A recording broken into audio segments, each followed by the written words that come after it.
Hello. Welcome to a new Rocobot class. Today, we'll see how to run a robot productively, that is, from the orchestrator. Remember, to do this, you need to have an active production license. Alright, let's take a look at the robot we've prepared for this demonstration. It's a robot that will go to Google, wait 3 seconds, display an alert, and then close the browser. Very simple, very straightforward, but it's so you can get a sense of how to make this connection. Alright, first we're going to do a quick demonstration. We're going to start the robot manually from Rocobot Studio, and notice what it does. It opens the browser to the Google page, shows an alert, and when I click accept, the browser closes. Alright, we're going to export this robot.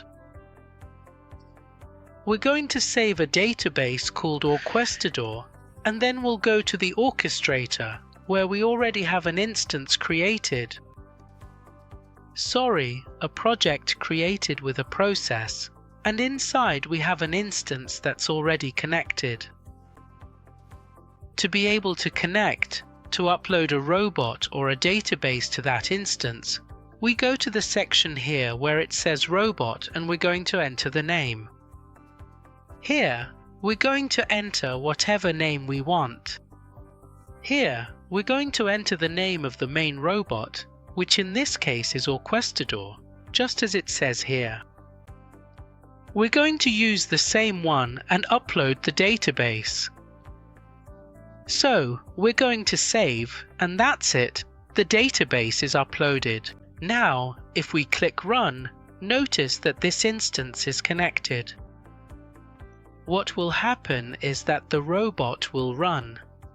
Notice that now we're going to see the Google page open. Then it's going to show the alert, and if I click Accept, the browser automatically closes, just like we did with Rocobot Studio. But what's the difference between one and the other?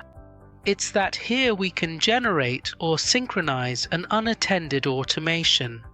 How? With cron jobs.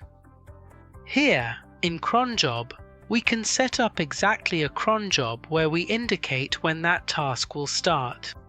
For example, tomorrow we can set it for 6 in the morning, or we can also set it from here. The time zone, let's set it to Santiago, and let's make this repeat daily. Also, check out all the options we have. Here we select the instance. In this case it's the only one we have, and we click Save.